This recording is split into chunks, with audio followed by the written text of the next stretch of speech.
नमस्कार दोस्तों, एवरीथिंग अभिषेक YouTube channel पे मैं अभिषेक आप सभी का स्वागत करता हूं। इस वीडियो के माध्यम से आप सभी के लिए फिर से लेकर के आया हूं साइंस का सारांश यानी एनसीईआरटी का सारांश आप कह लें, जिसमें हम आज तीसरा चैप्टर को देखने वाले हैं। इससे पहले हम अपने इस वीडियो के माध्यम से, इस सीरीज के माध्यम से 2 चैप्टर तक यानी चैप्टर नंबर 2 तक पिछले वीडियो में हम देख चुके थे। अगर आप वो वीडियो नहीं देखे हैं तो निश्चित रूप से इस वीडियो के डिस्क्रिप्शन में उसका लिंक मिलेगा, वहां से आप जाकर के देख सकते हैं। साथ ही साथ 6 और 7 क्लास का जो एनसीईआरटी साइंस है उसका सीरीज यानी समाप्त हो चुका है, तो आप उसका भी प्लेलिस्ट आपको इस वीडियो के डिस्क्रिप्शन में मिल जाएगा, उसको भी आप वहां से जाकर के देख सकते हैं। फिलहाल इस वीडियो में हम आपको बताएंगे जो चैप्टर नंबर 3 है उसके बारे में, जो कहता है आपसे कि संश्लेषित रेशा और अपशिष्ट के बारे में। ध्यान दीजिएगा, और इस चैनल पे आप नए हैं तो प्लीज आप सब्सक्राइब करके बेल आइकन प्रेस कर लीजिएगा, ताकि आपको नए वीडियो का नोटिफिकेशन सबसे पहले मिल सके। साथ ही अपना विचार, अपना राय कमेंट बॉक्स में जरूर लिखिएगा, और साथ ही लाइक करके जाइएगा इस वीडियो को लास्ट तक देखिएगा, तब जाकर के आपको पूर्ण जानकारी मिलेगा। और मैं बताना चाहूंगा, यह जो सारांश है यह आपको बीपीएससी, एसएससी यानी ऑल ओवर कॉम्पिटिटिव एग्जामिनेशन के लिए यह महत्वपूर्ण होता है एनसीईआरटी साइंस। तो ध्यान रखेंगे इस बात को, और इसी सभी बात को सम्मिलित करते हुए वीडियो को शुरू करते हैं।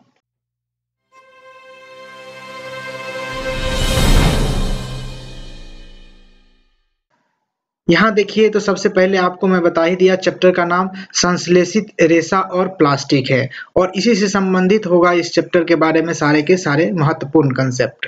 यहाँ पर सबसे पहले आपको देखने को मिलेगा, तो यहाँ पर आप देख सकते हैं कि प्रमुख शब्द के बारे में बताया गया। प्रमुख शब्द के बारे में कौन कौन से प्रमुख शब्द है जो कि इसी चैप्टर के अंतर्गत हमें देखने को मिलेगा। तो यहाँ पर देख सकते हैं आप कि एक्रेलिक है, उसके बाद है कृत्रिम रेशा क्या होता है, nylon, plastic, polyester, polymer, polythene, rayon. उसके बाद देख सकते हैं संश्लेषित रेशे, टेरिलीन, थर्मोप्लास्टिक और थर्मोसेटिंग प्लास्टिक। इन सभी टर्म्स, इन सभी चीजों के बारे में हम इस वीडियो के माध्यम से, इस चैप्टर के माध्यम से अच्छे तरीके से समझने की कोशिश करेंगे।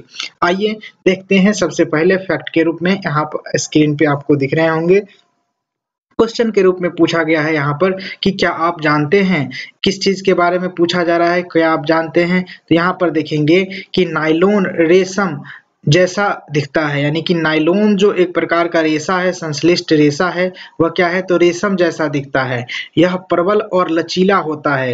यहाँ पर एक और फैक्ट दिया गया है कि जब 1939 ईस्वी में नाइलॉन सामने आया, यानी कि नाइलॉन का जो आविष्कार है कितने ईस्वी में, 1939 ईस्वी में हुआ, तो उसके मोहक गुणों के ने जो है कि जनता के सामने सनसनी अथवा जो है कि नायलॉन उन्माद उत्पन्न कर दी। मतलब जो है कि बहुत सारे मांग होने लगे इस जो फाइबर थे, इस फाइबर को।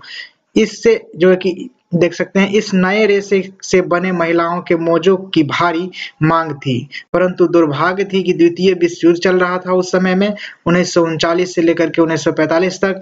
तो इसके चलते क्या हुआ, तो नायलॉन का जो उत्पाद था वह अधिकतम किस में यूज कर लिया जाता था, तो पैरासूट बनाने में इसे काम में ले लिया जाता था। तो इस बात को ध्यान रखेंगे कि नायलॉन का सबसे अधिक इस्तेमाल शुरुआती दौर में आप देखेंगे तो मोजा बनाने में और जो है कि पैरासूट बनाने में यह किया जाता था। इसके रिगार्डिंग क्वेश्चन भी आपको मिलेगा इस वीडियो के मतलब लास्ट में आपको देखने को मिलेगा। इस जो वीडियो है इसमें हम 2 चैप्टर कवर करेंगे, तीसरा चैप्टर और चौथा चैप्टर को भी हम इसी वीडियो के अंतर्गत कवर करने वाले हैं। आइए आगे बढ़ते हैं और सभी जानकारी के साथ। तो यहाँ पर देख सकते हैं स्क्रीन पे आपके सामने संश्लेषित अथवा मानव निर्मित रेशे कहलाते हैं, यानी कि संश्लेषित जिसे बोलते हैं हम, उसे मानव निर्मित रेशे के रूप में भी आप जान सकते हैं या फिर कृत्रिम भी कह सकते हैं। संश्लेषित मतलब कि किसी भी प्राकृतिक रेशे से संश्लेष करके उसको बनाया गया हो कृत्रिम तरीके से, तो वही संश्लेषित रेशे के रूप में जाना जाता है। अगला फैक्ट के रूप में यहाँ देख सकते हैं कि एक संश्लेषित रेशा भी छोटी से छोटी इकाई के जोड़कर बनाई गई है, यानी कि जो एक संश्लेषित जो रेशा होता है वह निश्चित ही रूप से किसी न किसी छोटी से छोटी जो है कि इकाइयों से जोड़ करके एक श्रृंखला रूप बनाया जाता है।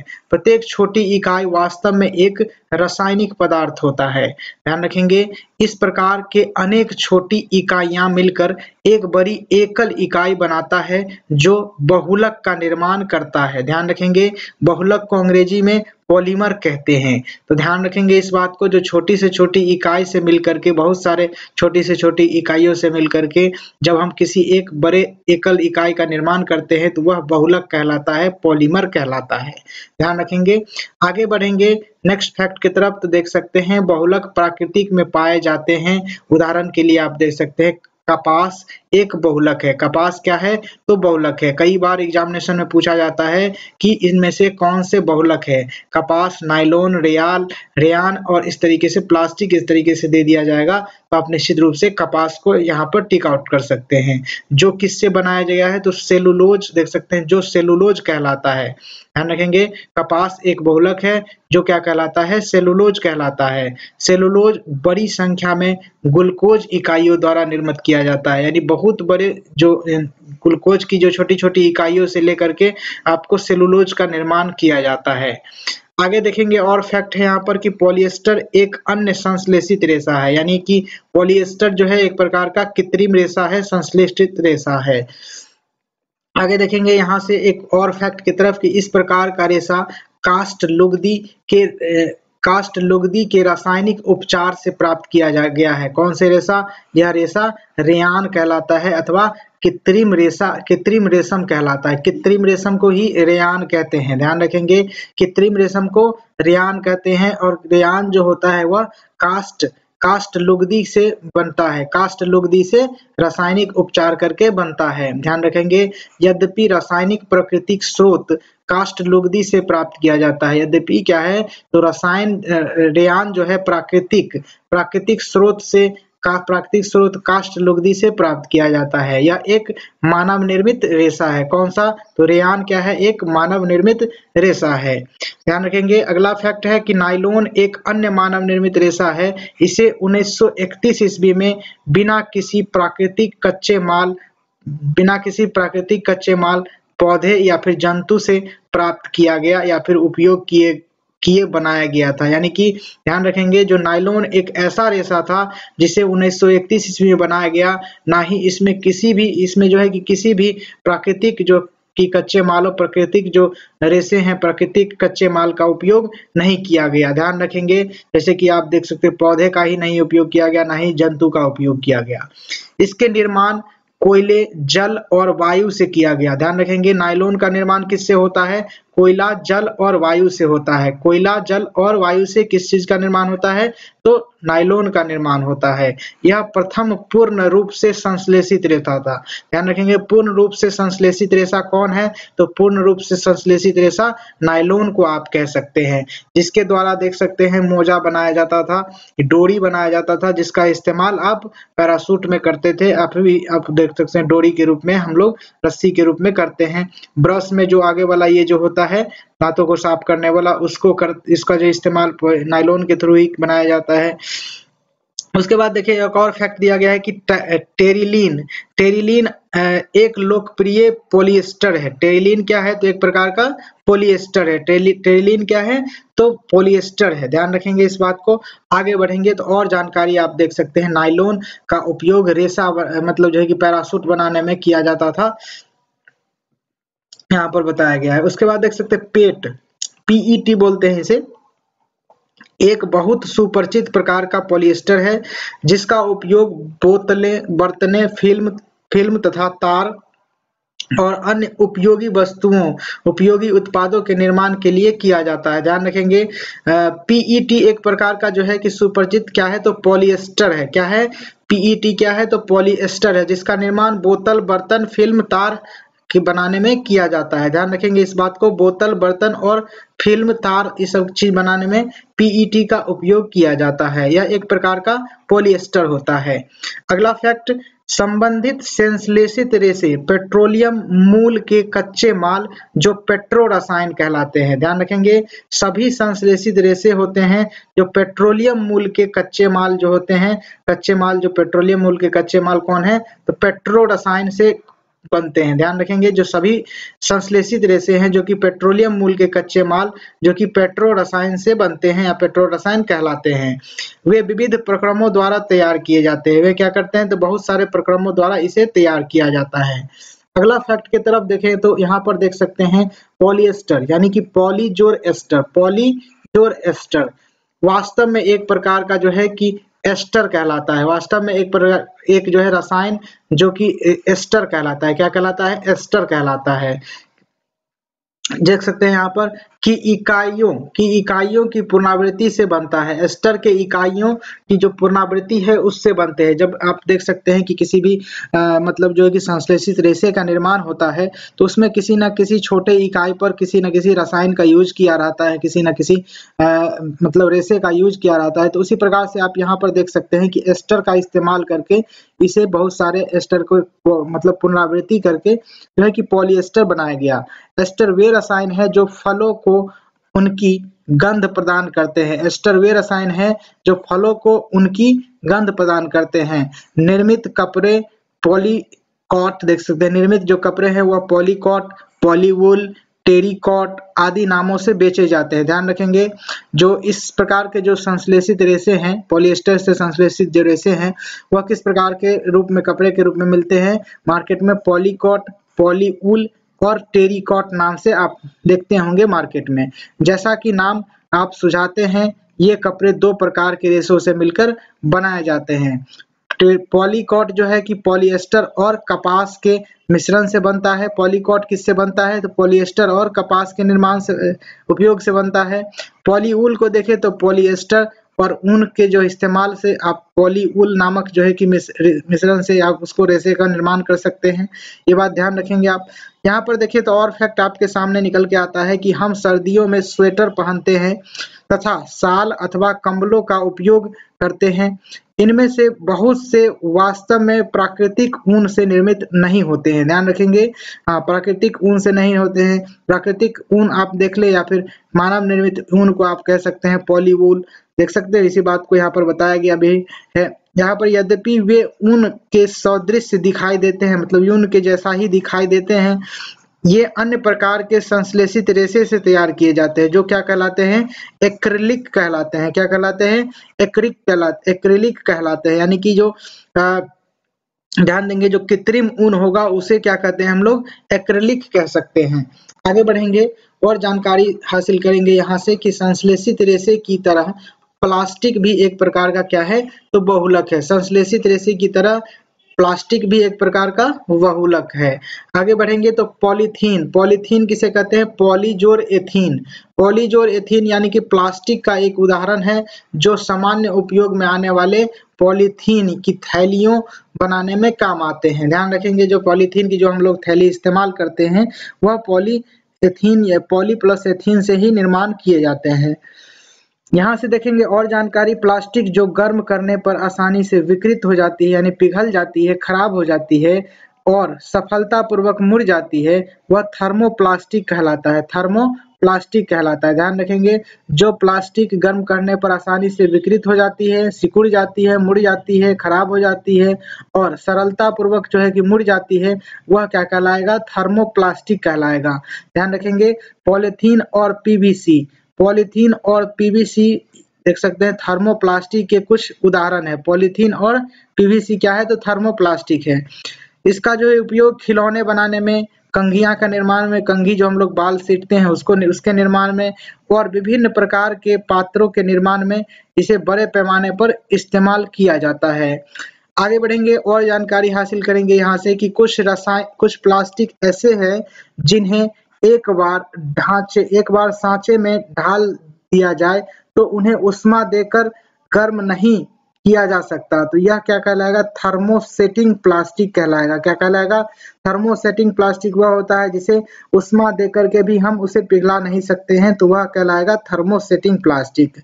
उदाहरण के लिए आप देख सकते हैं बेकेलाइट है, मेला जो है कि माइन है, मेलामाइन जो है कि इस प्रकार से बेकेलाइट में आप देखेंगे तो बेकेलाइट का जो उष्मा और विद्युत का यह कुचालक होता है। बेकेलाइट क्या होता है तो उष्मा और विद्युत का कुचालक होता है। यह जो है कि बिजली के स्विच बनाने में, बर्तनों, विभिन्न प्रकार के बर्तनों के हत्थे बनाने में आदि में इसका जो है कि काम किया जाता है। मेलामाइन एक बहुउपयोगी पदार्थ है। यह आग का प्रतिरोधक है। यह क्या है? तो यह आग का जो है कि प्रतिरोधक है। कौन सा? मेलामाइन, जो एक प्रकार का पॉलिएस्टर है, जो पॉलिस्टिक प्लास्टिक है, वह क्या है? तो एक प्रकार का जो है कि बहुउपयोगी पदार्थ है। यह आग के प्रतिरोधक के रूप में काम करता है तथा अन्य प्लास्टिक की अपेक्षा ऊष्मा को सहन करने की अधिक क्षमता रखता है। यानी कि ऊष्मा को सबसे अधिक सहन करने की क्षमता मेलामाइन को होता है। उसके बाद देखिए तो फर्श और टाइलें, रसोई की बर्तनें और कपड़े बनाने में इसका इस्तेमाल किया जाता है। आगे बढ़ेंगे और जानकारी हासिल करेंगे यहाँ से। तो ये देख सकते हैं आपके सामने एक और जानकारी के रूप में, यहाँ देख सकते हैं कि यह नंबर देख सकते हैं आप, यह व्हाट्सएप नंबर है। इस पीडीएफ प्राप्त करने का A4 साइज में आप इस पीडीएफ को प्राप्त कर सकते हैं, जो प्रिंटेबल फॉर्मेट में रहेगा। आप नॉर्मल सी प्राइस पेमेंट करके इस QR कोड के माध्यम से निश्चित रूप से आप पीडीएफ प्राप्त कर सकते हैं। जिस भी क्लास का आपको चाहिए उस क्लास का पेमेंट आप इस QR कोड के माध्यम से करेंगे। पेमेंट स्लिप इस नंबर पे सेंड करेंगे, तुरंत ही आपको A4 साइज में प्रिंटेबल फॉर्मेट में आपको मिल जाएंगे पीडीएफ। आगे बढ़ेंगे इन्हीं सभी जानकारी के साथ। तो देख सकते हैं आपके स्क्रीन पे कुछ बर्तन यहाँ पर दिखाए गए हैं जो किचन से संबंधित है। स्विच बोर्ड दिखाए गए हैं। तो यह थर्मोसेटिंग प्लास्टिक से निर्मित जो कुछ वस्तुएं हैं आपको दिखाई दे रहे हैं। यहाँ पर देखेंगे अगला जो है कि टेफ्लॉन एक विशिष्ट प्लास्टिक है। टेफ्लॉन क्या है? तो एक प्रकार का विशिष्ट प्लास्टिक है जिस पर जो है कि तेल और जल नहीं चिपकता है। ध्यान रखेंगे, टेफ्लॉन एक ऐसा प्लास्टिक है जिस पर तेल और जल नहीं चिपकता है। यह भोजन पकाने के पात्रों पर न चिपकने वाली परत लगाने के काम में आता है। यानी भोजन जो है कि पकाने के क्रम में बर्तन पर ना चिपके, तो इसके लिए इसकी जो परत लगाई जाती है उस बर्तन पर इसकी परत लगाई जाती है, तो टेफ्लॉन की परत लगाई जाती है। नेक्स्ट है आपके स्क्रीन पे अग्निसहक प्लास्टिक। अग्निसहक प्लास्टिक किसे बोलते हैं? तो यद्यपि संश्लेषित रेशे आसानी से आग पकड़ लेते हैं, परंतु यह जानना रोचक होगा कि आग बुझाने वाले कर्मचारी के परिधानों पर मेलामाइन प्लास्टिक की परत चढ़ी होती है। मेलामाइन एक प्रकार का जो ऊष्मा का बहुत ही बड़ा जो है कि प्रतिरोधक होता है, तो इसीलिए इसे मेलामाइन का जो है कि प्लास्टिक के जो मेलामाइन जो प्लास्टिक है इसका जो है कि परत चढ़ाया जाता है, जो मतलब जो कि फायर ब्रिगेड वाले होते हैं ना उनके ड्रेस पर।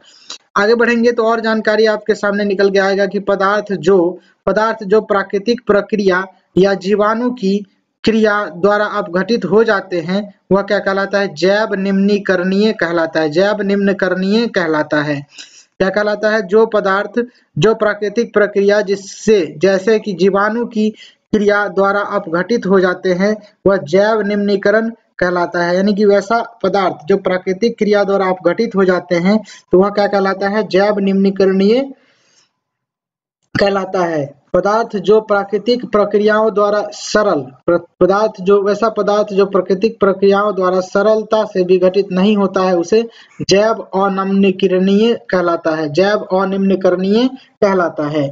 आगे बढ़ेंगे और जानकारी देख सकते हैं। एक उत्तरदायी नागरिक के रूप में 4R का सिद्धांत जो है याद रखना चाहिए। इसमें 4R का मतलब समझ लें तो एक R का मतलब है उपयोग कम करिए यानी कि रिड्यूस कीजिए, और पुनः उपयोग करिए यानी रीयूज करिए, उसके बाद पुनः चक्रित करिए यानी कि रिसाइकल करिए। ये 4 बात ध्यान रखने के लिए कहा जा रहा है।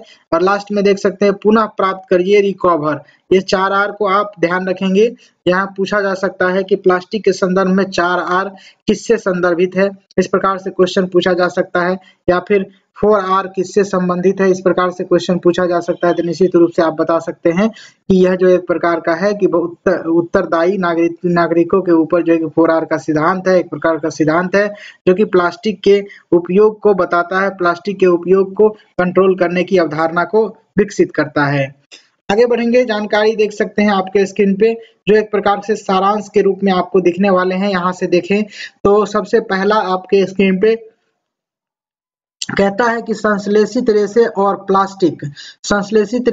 प्लास्टिक प्राकृतिक रेशों की भांति बहुत बड़ी इकाइयों से निर्मित होते हैं जो बहुलक कहलाते हैं। जो क्या कहलाते हैं? बहुलक कहलाते हैं। बहुलक बहुलक जो है कि अनेक छोटी इकाइयों से निर्मित होता है। बहुलक क्या है? तो अनेक छोटी सी छोटी इकाइयों से निर्मित होता है। नेक्स्ट टॉपिक देख सकते हैं कि जब प्राकृतिक रेशे पौधे और जंतुओं से प्राप्त होते हैं, संश्लेषित रेशे पेट्रो रसायन के रासायनिक प्रक्रमण से प्राप्त होते हैं। प्राकृतिक रेशे की भांति इन रेशों को भी कपड़ा के रूप में पुनः बुना जा सकता है। यानी प्राकृतिक रेशों की भांति ही इसे जो है कि क्या कहा जाता है? तो कपड़ा के रूप में बुना जा सकता है। किसे? तो यहाँ पर देख सकते हैं संश्लेषित रेशे, जो कि पेट्रो रसायन के केमिकल प्रक्रम द्वारा जो है कि प्राप्त किए जाते हैं। आगे बढ़ेंगे और जानकारी देख सकते हैं संश्लेषित रेशे का उदाहरण घरेलू वस्तुओं जैसे कि रस्से, बाल्टियां, फर्नीचर, पात्र आदि लेकर वायुयान, जलयान, अंतरिक्षयान, स्वास्थ्य सेवा आदि उच्च विशिष्टता वाले उपयोगों में किया जा सकता है। ध्यान रखेंगे। आगे बढ़ेंगे और जानकारी आपके साथ निकल के आएगा कि संश्लेषित रेशे के बृहत निर्माण हेतु उपयोग में लिए गए रसायनों के प्रकार के आधार पर उन्हें रेयान, नायलॉन, पॉलिएस्टर और एक्रिलिक नाम दिया गया। उसके बाद देख सकते हैं स्क्रीन पे नेक्स्ट है कि विभिन्न प्रकार के रेशे अपनी प्रबलता, जल अवचूषण क्षमता, दहन प्रक्रिया, मूल्य, चिरस्थायित्व आदि गुणों में जो है कि परस्पर विभिन्नता रखते हैं। नेक्स्ट टॉपिक है आपके स्क्रीन पे कि आज प्लास्टिक के बिना जीवन की कल्पना संभव नहीं की जा सकती है, चाहे वो घर हो या बाहर, सभी और प्लास्टिक है। उसके बाद देखें तो प्लास्टिक द्वारा उत्पन्न अपशिष्ट पर्यावरण हितैषी नहीं है, क्योंकि प्लास्टिक द्वारा जो उत्पन्न अपशिष्ट होते हैं या जो है कि पर्यावरण का हितैषी, पर्यावरण के लिए फायदेमंद नहीं होता है। जलाने पर ये विषैली गैस उत्पन्न करते हैं। जलाने पर क्या है? तो यह विषैली गैस उत्पन्न करते हैं। भूमि पर डाल देने से इन्हें अपभ्रष्ट होते हैं। कई वर्षों लग जाते हैं। ऐसा इसकी जैव अनिम्नकरणीय प्रकृति के कारण है। देख सकते हैं ऐसा जो है कि किसी जैव अनिम्नकरणीय के प्राकृतिक के कारण है। देख सकते हैं लास्ट के रूप में यहाँ पर है कि हमें आवश्यकता है कि संश्लेषित रेशे को प्लास्टिक का उपयोग इस प्रकार से हम जो है कि उनके अच्छे गुणों का आनंद ले सकते हैं और साथ ही सजीव समुदाय के पर्यावरणीय संकट को न्यूनतम कर सकते हैं। इस बात को यहाँ पर लास्ट में बताया गया है। आगे बढ़ेंगे तो कुछ क्वेश्चन है, देख लेते हैं। तीसरे क्लास का जो मतलब तीसरा चैप्टर का जो है कि क्वेश्चन होगा यहाँ पे। सबसे पहला क्वेश्चन है फिल इन द ब्लैंक्स, इसको भरेंगे तो संश्लेषित रेशे अथवा जो है कि कृत्रिम रेशे भी कहलाते हैं। तो संश्लेषित रेशे मानव निर्मित अथवा कृत्रिम जो है कि रेशे भी कहलाते हैं। दूसरा देख सकते हैं ख में कि संश्लेषित रेशे कच्चे माल से संश्लेषित किए जाते हैं। संश्लेषित जो रेशे होते हैं वह कच्चे माल से क्या किए जाते हैं? संश्लेषित किए जाते हैं, जिसे आप देख सकते हैं पेट्रो रसायन के रूप में हम जानते हैं। अगला है आपका स्क्रीन पे देख सकते हैं संशोधित रेशे की भांति प्लास्टिक भी एक बहुलक है। प्लास्टिक भी क्या है? तो एक प्रकार का बहुलक है। ध्यान रखेंगे इस बात को। और कॉलम ए को कॉलम बी से मिलाएंगे तो देख सकते हैं आपके स्क्रीन पे कि पॉलिएस्टर के जो कपड़े होते हैं, कपड़े में जो है कि आसानी से बल यानी कि आसानी से जो लाइनिंग वगैरह नहीं इधर से उधर नहीं खींचते हैं, तो इस बात को बताया जा रहा है यहाँ पर। उसके बाद देखेंगे टेफ्लॉन के बारे में देखें तो न चिपकने वाली भोजन बनाने के पात्रों में जो है कि निर्माण में उपयोग में लाया जाता है। पात्रों के जो निर्माण है उसमें उपयोग में लाया जाता है। रेयॉन की बात देखें तो रेयॉन जो है कि देख सकते हैं रेयॉन जो है कि कास्ट लुगदी का उपयोग करके तैयार किया जाता है। टाइलोन की बात करें तो टाइलोन की जो बात करें उसमें पैरासूट और मोजा बनाने में उपयोगी किया जाता है। ध्यान रखेंगे इस बात को, यह जानकारी बेहद ही महत्वपूर्ण होने वाली है। और इसी के साथ आगे बढ़ेंगे तो आपका चौथा चैप्टर स्टार्ट होगा। चौथा चैप्टर में आप देखेंगे यहाँ से पदार्थ के बारे में, यानी